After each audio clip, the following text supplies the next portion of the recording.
Hello and welcome to Gabbitt Media, I'm Gabbitt and today I am reviewing the XP Pens Artist Pro, and this is the 12-inch version. I think it goes up to 22 and it's priced at £200. That's obviously in the UK. First of all, it's a really great product, really great tablet, and a really great price, I think, especially for a beginner or intermediate. I wouldn't say it's a Wacom killer, but they are getting a lot closer. The only difference I can see, the massive difference, is when you go to the edges of the screen. The calibration just doesn't seem quite as good and as clear and crisp as a Wacom. So when you've got your icons down one side of the screen and you're clicking on those, that's where it has trouble, and it just doesn't. I tried calibrating it a couple of times and couldn't quite get it exactly where my pen was. So it's always when you go to the outside of the screens. It's never really a problem in the middle of the screen, I find. So generally when you're drawing it's fine, but when you go to press those icons it can be a bit of a problem. Now I have looked at a lot of these tablets and used a lot and reviewed a lot, so you can look on my website for the most up-to-date reviews and check my channel, and you can always search for the product that you're interested in. Now it's important to say that this is a display monitor, so you can see the image on the screen, and I really like display monitors. I think they really improve your workflow. But it is important to say as well that this is not a computer in itself. You do need a computer to plug it into, so it acts like a second monitor that you draw on. And that's quite nice because you can plug it into something like a laptop, have your reference images on one screen and then draw on this screen.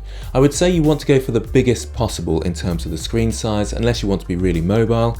So this is a nice mobile option, but in something like Photoshop, you need to reset all your icons so they're really small, and it's just better when you're painting on a bigger canvas. It's much easier to navigate.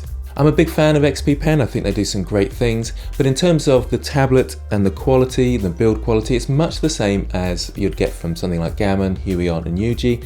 It possibly edges it on the way it feels. The response time is really quick, so you can quickly be sketching and you get really quick response.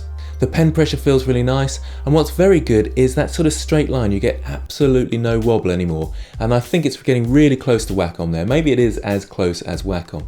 The only thing that does let it down is that calibration in the corners, and that's a real pain for me when I'm pressing those icons, especially in something like Blender where you've got lots of icons that you're pressing all the time, and you're going to the corners of the screen to select your colors or something like that. Not so much in Photoshop because generally you use the shortcuts and you're in the middle of the screen, but other programs that is an issue. I don't think it's a deal breaker though, because you just have to kind of get used to looking where your cursor is rather than just touching with your pen. And that's quite quick to get used to be honest. So again, if you're a beginner or an intermediate, this is still a great tablet and it's still a really good buy. The other thing that this has that probably edges it over the Huion, Yuji and Gammon is that the screen thickness is very narrow. So that gives a really nice feel when you're drawing. If you're drawing on a thick screen, then your pen is constantly above the canvas, and it's just that little distance away, and you can't get the same sort of precise accuracy that you can with a really narrow screen. Wacom's had that for a while, but these are certainly catching up. I had no problems installing it, the drivers were great, worked first time, and I noticed they had Mac drivers there, but I didn't notice any Linux drivers. It's also got lots of programmable buttons, and a dial as well in the middle for resizing your brush or zooming it in and out. And like I say, you can program any of these buttons to do what you want.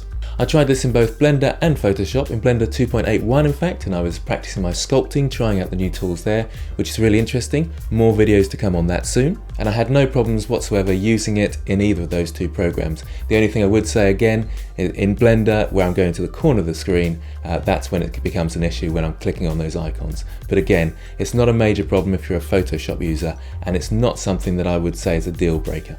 In terms of what comes in the box, you do get a stand, which is quite nice, and you get a glove. Obviously you get the pen, and it comes in its carry case, and you get spare nibs at the bottom when you unscrew it like this.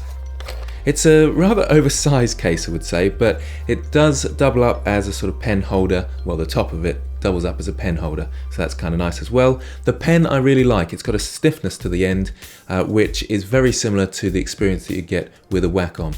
And I suppose it's also, in the case of the screen, is slightly matted.